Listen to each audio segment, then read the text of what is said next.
Happy New Year, everyone! Can you believe it's been already almost a year since my last upload? Luckily, I've already decided on the topic for my next video, and I will probably start work on the script pretty soon after finishing this. Yeah, I know I said I had a topic picked out, I just, accidentally got addicted to another series that took up a large chunk of my year. Anyways, I'm getting back on track, and hopefully early this year, and I'm doing that with this year's Anime of the Year video. You know, after not doing one last year. But despite that, I really do enjoy making this type of video. It's hard to find video ideas that just involve me rambling about a bunch of different anime I liked. And you know, it's fun finding the series I looked over preparing for this video. Like last year, I thought my Anime of the Year was pretty much set early on, but throughout the year, certain shows came around that would put a dent in that idea. Now, tiny spoiler if you follow me on Twitter, it ultimately ended up staying the same. But this year in anime was overall really good. There were tons of enjoyable shows, and there were so many top contenders for Anime of the Year. While I knew what would be the top contenders pretty easily, actually deciding what would win was pretty tough in some cases, especially with an incredible late surger coming in at the end of the year for me. Here are the categories. I've added one from last year because I think this year especially, there were a ton of good story shows that I wanted to highlight, and I think I'd like to continue highlighting shows like these. And here are all the shows I watched from this year. I'm going to try and keep it a bit more concise this year, with each category having a winner and at most 2 runner-ups, with the amount of time dedicated to each show depending on where they are. Basically, I'm just going to try and keep the runner-up part shorter this year. Like always, I'll try and be as spoiler-free as possible, and as a reminder, everything here is my opinion. I judge heavily based on what I like, and that might differ from what you like. I'm gonna be biased, but I hope you get some enjoyment out of hearing me nerd out, and maybe give a shot to a show you wouldn't have otherwise. So without further ado, let's get started with one of my favorite categories, Best OST.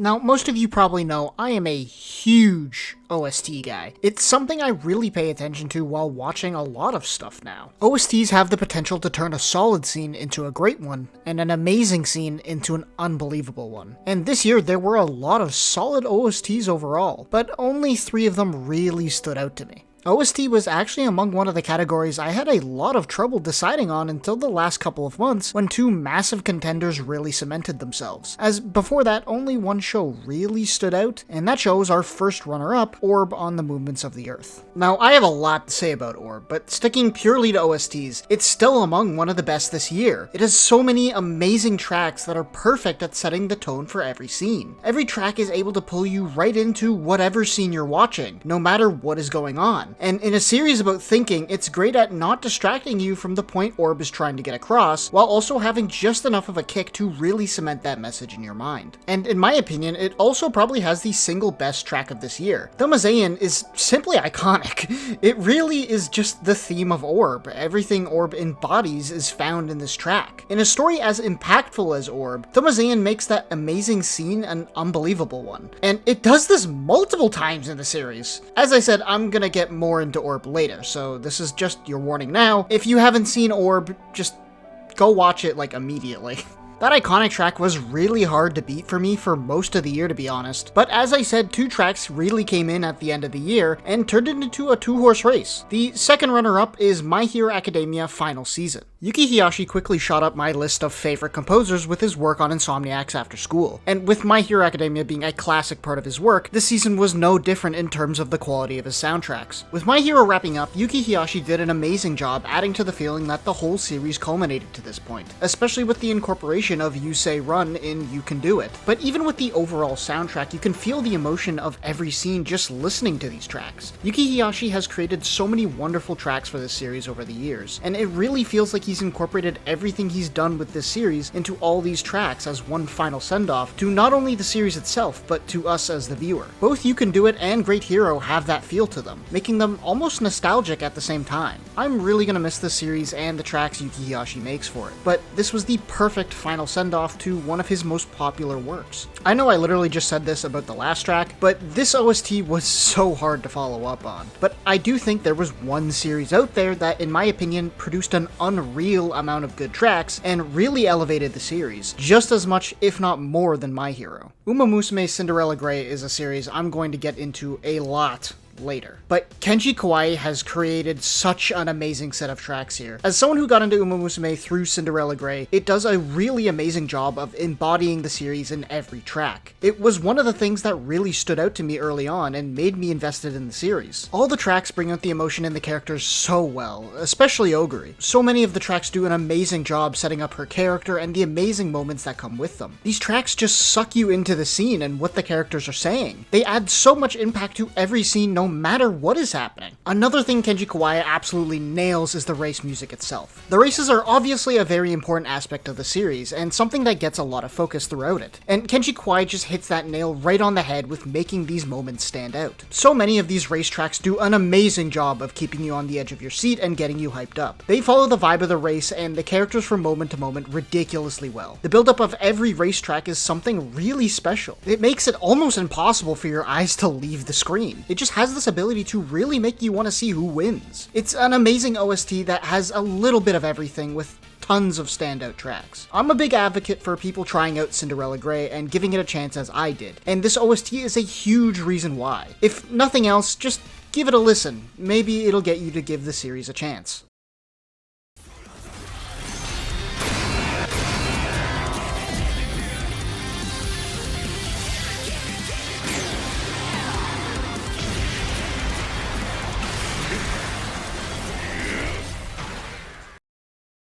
Animation as a medium seems to be reaching higher and higher peaks every year, and I think this is the most noticeable in anime. I mean, despite not counting here, the Demon Slayer movie, the Chainsaw Man movie, and 100 Meters had some of the most insane feats of animation I've ever seen. And shows are no exception to this. Not even getting into the shonen stuff yet, things like Mono and City had some moments that just make your jaw drop with how complex they are, and how much movement they have. Honestly, I wish I could give them some more praise, but the shonen and action series just hit a different level this year, starting with our first runner-up, My Hero Academia final season. With it being the final season and all, Studio Bones of course pulled out all the stops. Some of the moments this season honestly rivaled the My Hero Academia movies in just how hype they were, and the animation was a huge part of that. So many of the cuts were just ridiculously impressive, and especially in a season where it was pretty much all fights, they really never let off the gas. The dark background of the show makes the vibrant use of color from all the heroes stand out in the best way, and they add so much impact to every moment and every attack. Everything was so ridiculously smooth and easy to follow, and I'm not even gonna try and count how many impact frames some of the episodes had. Add on some absolutely pitch-perfect direction, and you have a series that constantly gives you shivers for about 8 episodes straight. Simply put, for these next two, this is the closest I've come to giving a tie in the few years I've been doing this. These two series were simply unmatched this year, and so close in quality, it was so ridiculously hard to make a decision here. But after quickly going through a couple of the big episodes of each show, I think I gotta go with my gut on this one. So the next runner-up is Solo Leveling Season 2. Solo Leveling Season 2 has some of the highest peaks in animation this year. So many of its action sequences are just ridiculously impressive. I mean, the fight against the Ice Elf, the Demon Monarch, the Orcs, even the test fight against the Japanese. And then of course you cap off the season with an insane fight of Jinwoo versus Beru. The movement is smooth, the color pops, the animation direction makes the scenes easy to follow. Everything about all these scenes are simply unbelievable. It's right up there with Demon Slayer for the best special effect use. Every time you think, okay, well, it can't get much better than that,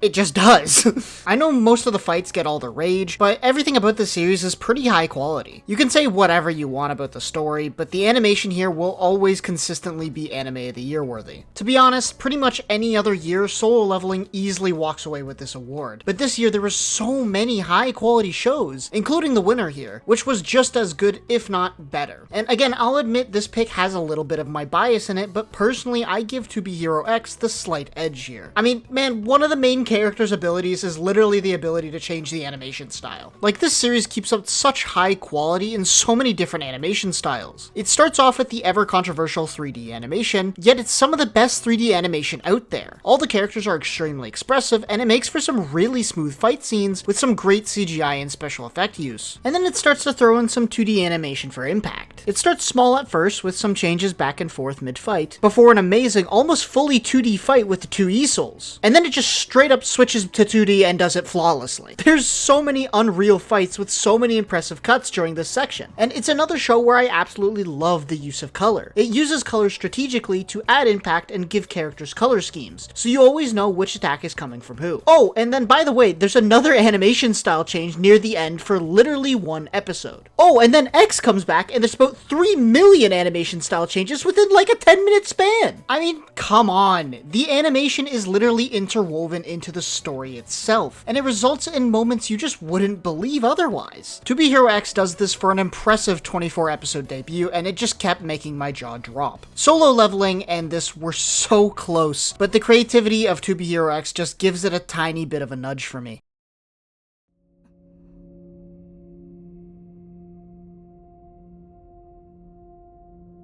皆さんにもう会えないのか怖いです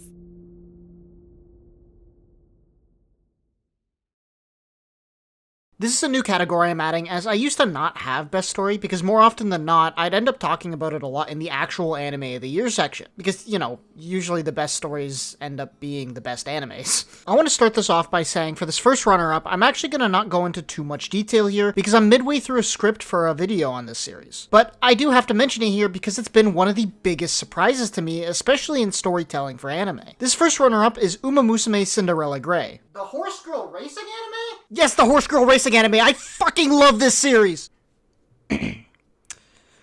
Anyways, yeah, I go into a lot more depth about this in the Hopeful to Be video, but Cinderella Grey is possibly one of the best sports series I've ever watched. It's able to capture that intense, on-the-edge-of-your-seat feeling you get from watching real sports, and it does this constantly. The fact that it's based on real life also gives it an advantage of being pretty damn unpredictable. You really never know what's gonna happen in these races. And then you add on top what I think is an amazing main character in Ogre, with quite possibly the best rendition of the Beast archetype. It's so hard to add stakes to a character where the series basically starts off by convincing you that she can't lose. Yet for most of Cinderella Grey, Ogre actually feels like she's losing and not achieving her goals despite winning all these races. Her rivalry with Tamamo Cross then takes this to a whole new level by the end of the first part, giving Ogre an even bigger challenge to overcome. But that's enough spoilers for my next video. The second runner-up here is To Be Hero X. To Be Hero X does something I haven't really seen done this well since Odd Taxi, and that is manage a massive cast of characters pretty flawlessly. You're slowly introduced to this amazing cast one by one, and the show manages to flesh them all out while also building up its overall plot points extremely well. There's a lot to like about literally every member of this cast, and the addition of a poll that literally influences the show's outcomes just makes every interaction and moment feel that much more impactful. While I'll admit the giant time jumps backwards did get a bit annoying near the end, it always produced a payoff that made it absolutely worth it. This season ended with the timelines merging back up and a giant cliffhanger regarding, in my opinion, the most interesting character in the show. Seeing some of these characters interact for the first time next season is gonna be so amazing. I really can't wait to see how much better this cast gets. The winner of this category, despite how much fun and how good the last two series were, wasn't particularly hard for me to choose. The best story easily goes to Orb About the Movements of the Earth. As someone who wasn't too particularly interested in history anime, this story absolutely blew me away. This is another show with a decently large cast that manages them all unbelievably well. I'll get into some spoilers later, but how this series handles its story is just jaw-dropping. It makes it so hard to look away from the screen for even a second. It has so many story beats, but hits them all perfectly. And it has an overarching message that is awesome to see play out throughout the course of the show. This is a story that lives and dies by its characters. Each one of them is so fleshed out and given so much personality, despite how little time we spend with some of them. It's some of the best character writing I've really ever seen. And the story itself is built on this tower of influence that each character adds to as the series goes on. And in the end, you end up having a story that is built on so many different stories that you've seen play out over the course of the show. Each one had different goals, challenges, foes, worries, and outlooks on life, but they all come together to defy history and defy the current world to create the world we know today. This is a story so large in scale, but it does an amazing job of making you realize that everything grand is built on the hard work of so many. It's a story I certainly won't forget anytime soon, and if you haven't, I really urge you to watch this show. It's simply one of a kind.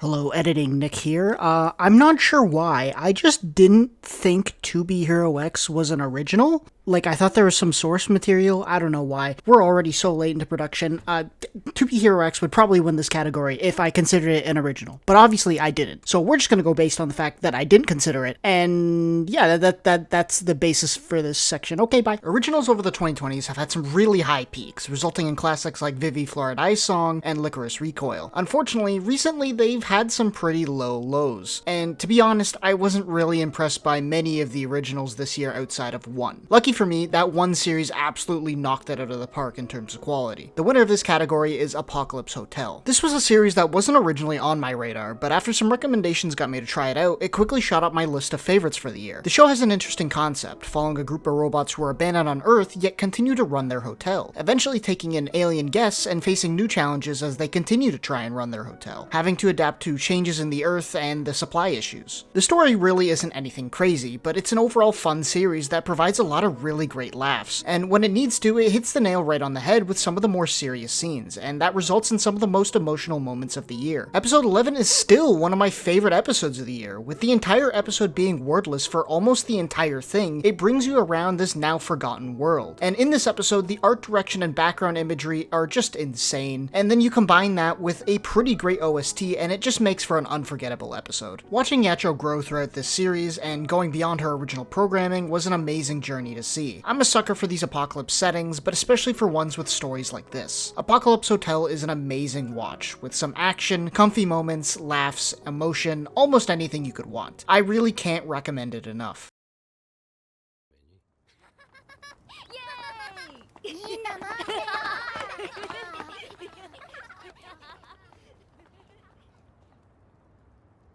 別に理由なんてない。 This year had so many continuing anime, way more than I actually thought before going back and looking. A lot of these stories are really just getting the ball rolling with these seasons, and it's awesome to see how many stories are able to be continued for multiple seasons now. However, only two continuations really stood out to me in terms of their advancements in their respective stories. The runner-up for this category is Dr. Stone's Science Future. I always say this about Dr. Stone, but it really is just the best example of how a show can pull off just continuously ramping up a story. Just when you think the story can't get even more insane, it simply does. Both Part 1 and 2 aired this year in separate seasons, and both were amazing continuations of each other, this time introducing another villain. However, this one has the addition of actually having a mind on par with Senku's, giving us essentially for the first time ever in this show, a true battle of wit. This leads to some types of action we really haven't seen before at this point in the series. I mean, it literally kicks off with an aerial attack against Senku before showing just how far ahead of Senku Dr. X is at this point. This season gives us so many firsts for our group, and it does this 4 seasons deep into the show, and it all accumulated into one of the most insane part 2s out there. I mean, seeing all the characters essentially die, and then their only saving grace being the very thing they're trying to fight against, was just insane to see. And then the next couple of episodes following Suka trying to revive everyone all alone, it was just so many heartbreaking moments. Just an amazing continuation, and I really can't wait to see where we go next. The winner of this category might be controversial to some, but personally I don't think there's any other choice. Despite how the ending was received, My Hero Academia final season takes the cake. I mean, like I said earlier about the soundtrack, this season truly does feel like the culmination of every season before it. After all these years from 2016, we finally have a conclusion to this series. I won't lie and say the ride wasn't a bumpy one, but I think in the end, every single episode all added up to give us this conclusion. We see so many character arcs pay off, and the final confrontation of Shigaraki and Deku is really well written. And then ending the series with Shigaraki and Deku really working together to finish All for One was such an amazing ending for these characters. Seeing the culmination of Bakugo's growth in this season has really made him probably one of my favorite characters in recent memory. The emotion from after the fight results in such a memorable scene, it honestly might triumph some of the fights for me. I've already talked about the animation and OST, but again, both were in top condition for this ending, really going all out to cement this series as a classic. We also got to see an amazing epilogue, showing off the effects the series had on the characters, and even a bit of a fun time jump at the end. My Hero is the series I attribute to as what got me into anime in the first place. It just had that perfect mix of action, characters, animation, and a story inspired by Western superheroes that it just got me hooked and sent me down the spiral into the person I am today. I had some mixed feelings on the series at one point, I won't lie, but looking back now, I really can't say I didn't enjoy the ride.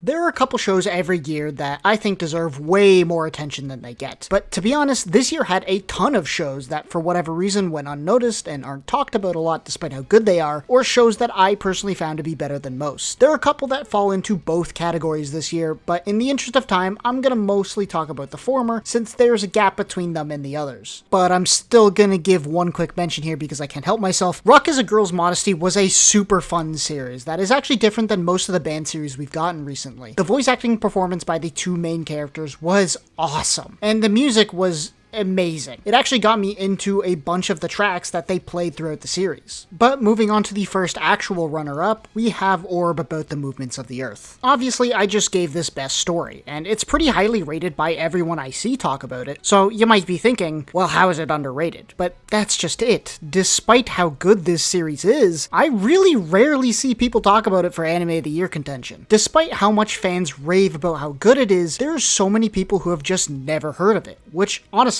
I find extremely unacceptable for a story this damn good. It's truly one of the few stories that constantly surprised me and just kept improving as it went on. It always has you thinking and wondering about where the story is going to go next. And it's not just the story, the cinematography, the OST as I've already mentioned, the voice acting. Everything about this series is simply amazing. For the second, but not last time, if you haven't watched Orb, please go watch it. Despite all my praise, you might be going, well, how didn't it win Best Underrated? And it's more just because of my definition of underrated. I really want people to experience this amazing series, but generally, I think everyone who has seen it agrees it's pretty amazing. So my opinion really isn't out of the ordinary. And again, with this next one, my opinion isn't too out of the ordinary here, but I rate this series much, much higher than most, even if they say it's good. The winner of this category is Uma Musume's Cinderella Grey. And again, this series simply blew me out of the water. Look, is it perfect? No, not even close. But for me, this is just such an amazing and somehow extremely realistic sports story. I think a lot of people just kind of shove Cinderella Grey aside as, oh, it's a series that's popular because of a gacha game. And yeah, that probably plays a role, but literally everyone I've told to watch this anime has ended up having their expectations subverted. As I've already said, I think Ogre is such an amazing main character, and it solves a huge problem I had with the Beast archetype and how to invest the audience in those types of characters. But even more than that, Cinderella Grey has so many small parts about it that I love too. So many more plot points are explored thanks to its basis in real life, and it makes it a surprisingly realistic series, that in my eyes is one of the more unpredictable sports series out there. You very quickly get the feeling that there really isn't any plot armor for anyone, and it doesn't follow the normal plot structures you'd expect from a sports series. It's amazing how complex some of these characters become with such little screen time. The series manages these side characters so well that in their standalone races it often feels like they're the main character. Add in the previously mentioned amazing soundtrack and some animation that is maybe funded by the credit cards of people playing a gacha game, and you have yourself an amazing series that I adore as a sports fan. If you at all find any interest in what I'm talking about, or you just like sports anime, give Cinderella Grey a try. I've yet to find someone who's regretted it.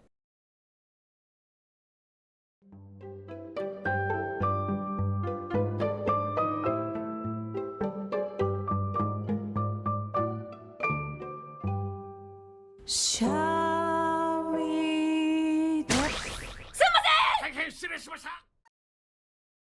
I'll admit I was kinda lacking on this category this year. There's a few series I haven't watched or finished that might have made me think a little bit more about this, but I think the winner wouldn't change regardless, so I'm gonna go ahead without finishing a couple shows and gamble that my answer doesn't change. I've always had a soft spot for these types of series because while I think it is easier to make just a solid comedy or slice of life, I actually think there's quite a lot of skill involved in making an amazing comedy or slice of life. Getting that balance of story, great characters, comedy, and writing to really stand out is something not every show in this genre can do. And I think the best ones really sprinkle in a little bit more too, which is exactly what the runner-up for this category does, Apocalypse Hotel. Apocalypse Hotel, despite the seemingly grim description and setup, is actually a pretty comforting show for most of its runtime. Sure, it can give you the occasional heart rate jump and quite a few emotional moments, but overall, I'd mostly describe it as a comedy with a lot of heartwarming moments. The animation style and OST combined give it a really comfy vibe. Yachio is also hilarious. The deadpan comedy in the show really hits, and the show becomes a lot funnier as Yachio becomes more expressive.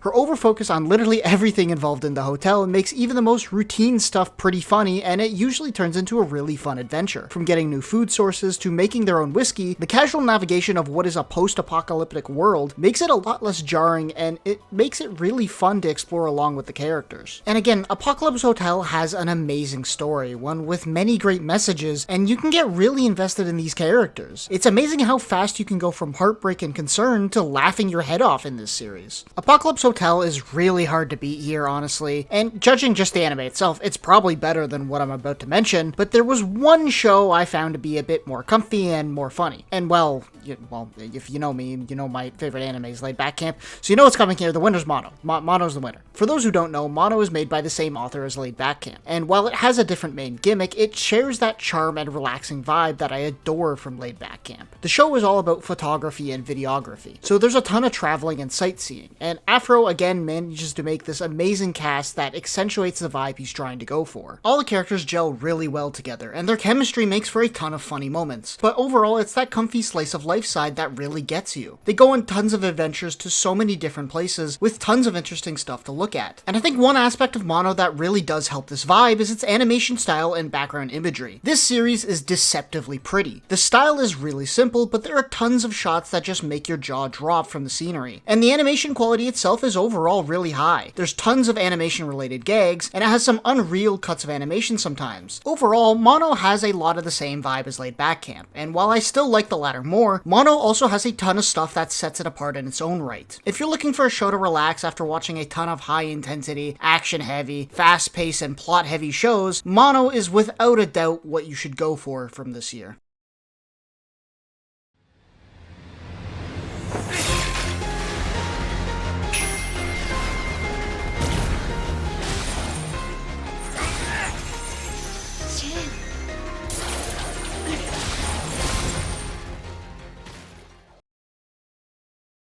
You know, to some, this might just seem like the best animation category, but honestly, it's just kind of a coincidence that sometimes the best actions usually end up having amazing animation. Animation obviously helps accentuate action, but I don't think it's everything. Setup, power systems, battles, stakes, a lot of things go into making a great action series. And especially with a large amount of action series coming out now, you really need to stand out. But moving on to the second runner-up, I'm gonna quickly mention My Hero Final Season again. My Hero Academia is a perfect example of evolving what appeared to be a static power system into something you basically couldn't have imagined when the series had started. Tons of characters get the chance to show off using their powers in unique ways, and obviously at the peak is Deku, Bakugo, and honestly even All Might. Their respective battles have been built on their experience over the years, and it incorporates their character arcs into these battles. Obviously, with this being the final season, the stakes are never higher, but after so much build-up, it executes these legendary battles flawlessly, and it does a great job balancing who to focus on.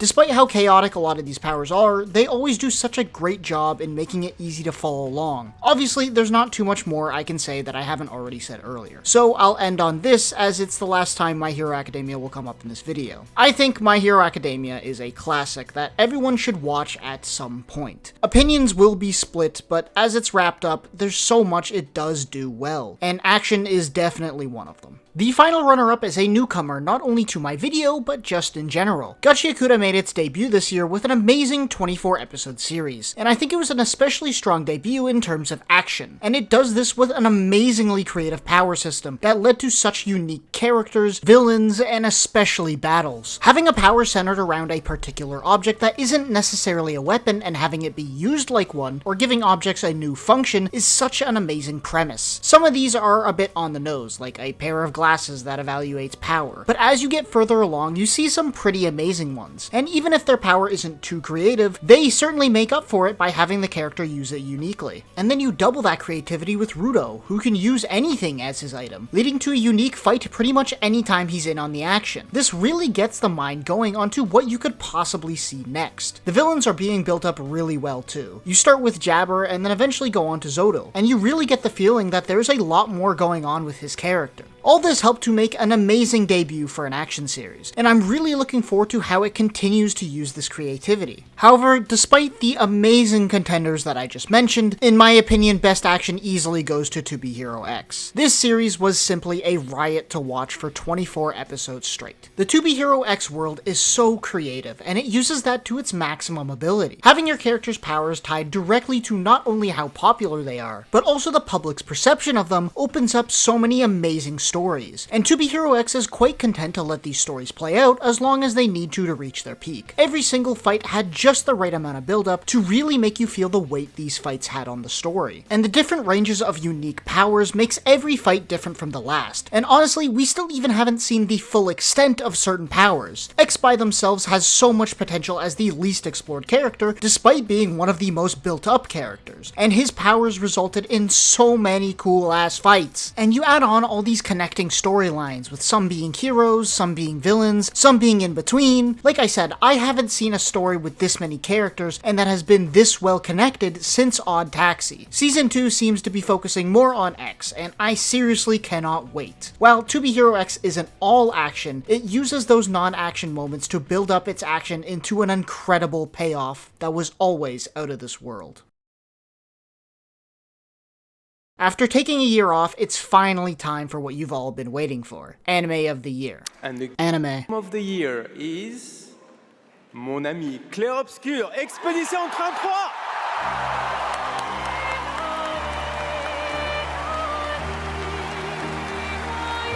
Okay, but for real now. There were some good contenders this year, but honestly, whenever I pondered this question, really only one anime has consistently been on my mind since the start of the year. But first, let's get into the series that just barely lost out. In any other year, these might have won it, but in my eyes, these two runner-ups are interchangeable with each other in terms of how much I enjoyed them.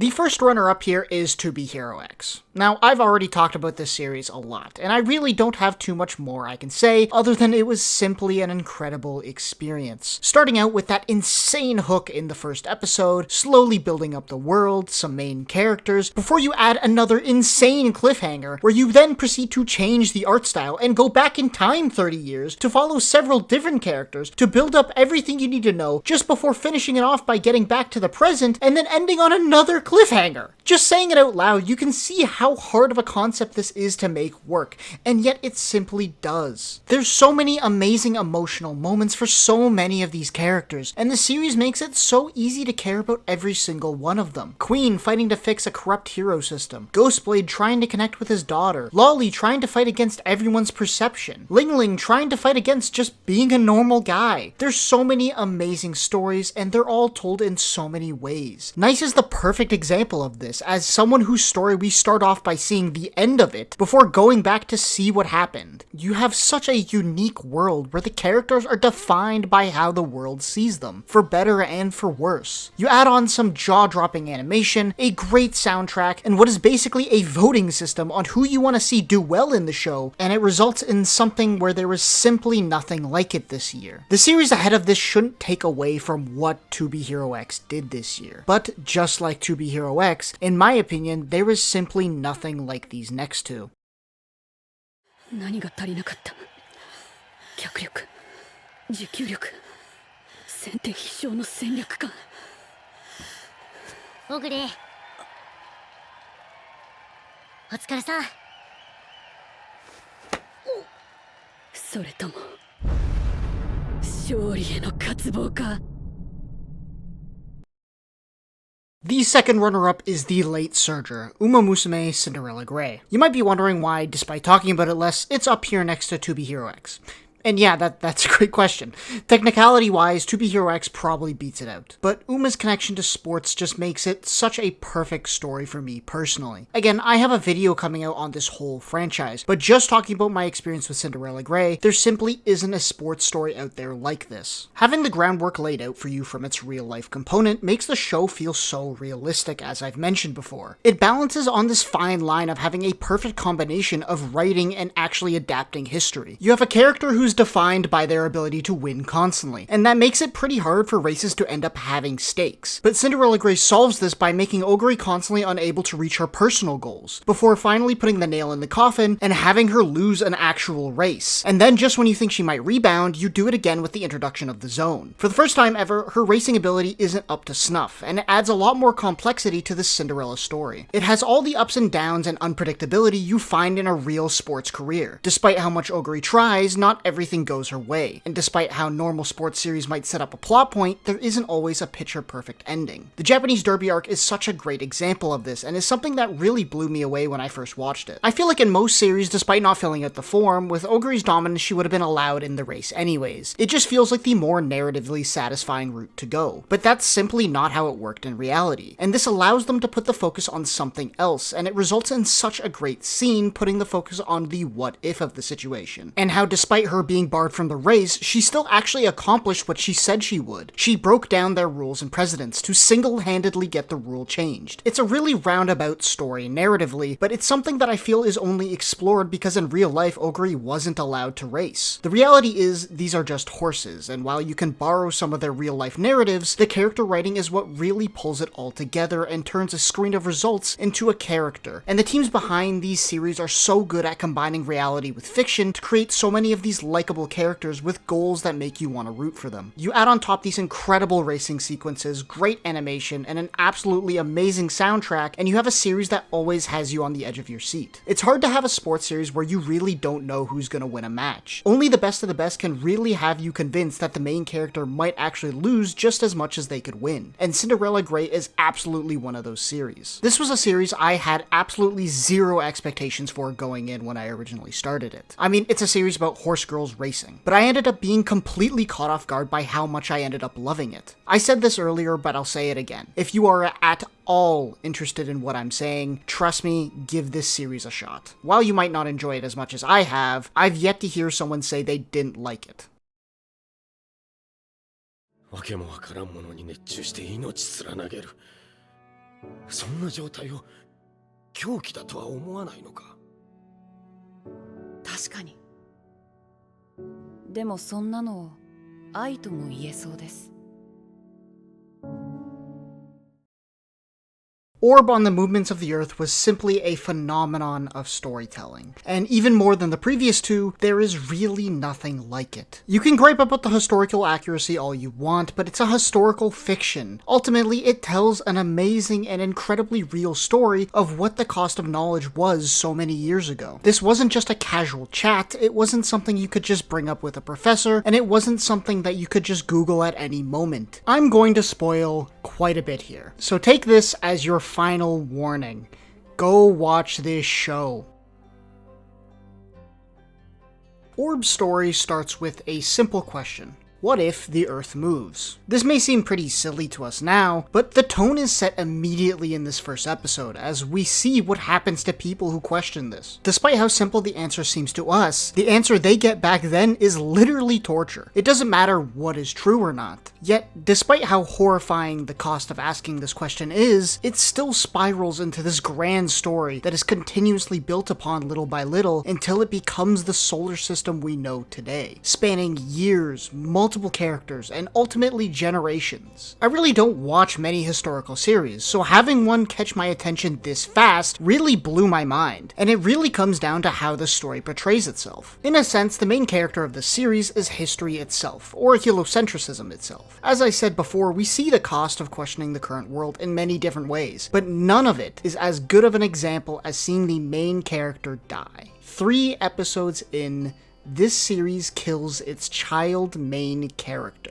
Even more, it happens by his own hand. All for just the chance for someone to continue the research of heliocentrism. This sets the stage for the rest of the series so well, especially considering it's not the last we'll see this happen to the characters we follow. Every single one of these characters, as Raphael puts it, chooses to let inspiration live on. It's such an amazing message on life itself and what it means to have our choices live on in others, even if they don't realize it. By the end of this series, a single note has the weight of so many lives upon it. We get to know each character, their motivations, and then watch each of them play a part in the realization of the continuation of knowledge, of their truth. And then you add in a character like Nowak, who is basically the opposite of everything the series stands for. And they literally say this in the series. But that's what makes him such an intriguing villain. In a series of change throughout so many years, he alone stays the same. And yet, in his own way, he also contributed to this big picture. Again, as Ghost Raphael puts it, they are comrades who built an era together. He's honestly one of the most complex characters in the series. This is a story that constantly one-ups itself with its themes and sucks you right into so many different characters and their belief in this one unified thing. The story following the creation of heliocentrism is such an interesting concept, and it really builds itself up in such a great way. The story does everything in its power to show you the beauty in what space is and in what heliocentrism is. And all I've talked about so far is the overarching plot. On a smaller scale, there's so many more details I enjoy. The character interactions themselves result in so many amazing relationships, Raphael and Nowak, Oxy and Baldini, Draka and Yolenta, and so many more. Just as everyone influences the future, they influence each other as well. It's so hard to dislike these characters. This is a story with so many amazing elements that I honestly feel so underqualified talking about it. But it's all written so well that you're able to see all these themes, with the main point that the series wants you to take away being to wonder, to question the status quo. It's such an overwhelming theme in the show that the series even leaves a giant mystery with us before it says goodbye. The ability to discover makes the world beautiful, to have something that is bigger than ourselves. Imagine someone comes up to you right now and says, yeah, half of what we've been taught in school is a lie. Most people would brush it off, but Orb tells you to question it and to come to your own conclusions.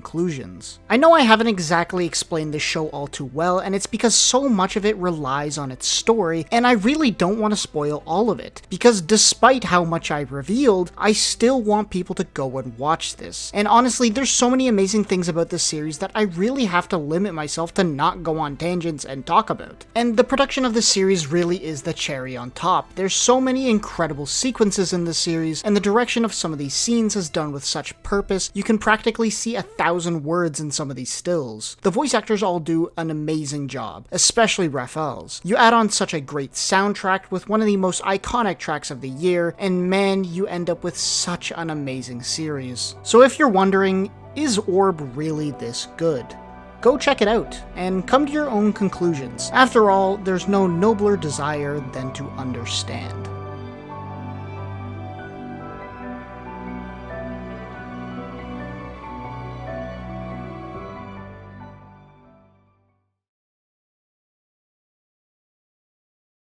This year in anime was so good, man. Obviously the bigger shows were unreal, but there's so many smaller ones I also didn't get to talk about. As I mentioned before, Rock is a Girl's Modesty was an amazing series with an unreal voice acting performance and some amazing music. Medalist was another incredible sports series that aired this year, with season 2 coming up in like 11 days as of... Okay, well, I wrote this as... It's out. It's out. There was so damn much, and of course there's no break this year, with winter season perhaps being one of the most stacked anime season in ages. Jujutsu Kaisen Season 3, Frieren Season 2, Hell's Paradise Season 2, Fire Force, Fate, Trigun, and this isn't even talking about the non-big names that have impressed me. Like, man, anime fans have been eating so good recently. Like I said, I really hope this doesn't age badly, but my next video is probably going to be on Uma Musume. I've been too obsessed with the series to not finish this video. I'm hoping to make another video on either CGI and anime, or maybe a game. During the making of this video, I actually played all of 1000 Times Resist, and it was really good. And honestly, there's a surprising lack of content on it. I also really want to try sports content again. The Olympics just passed, and man, that was such a blast. I can't believe I have to go back to cheering for the Philadelphia Flyers after that. But for now, I hope you enjoyed this video, and have a dandy rest of your 2026.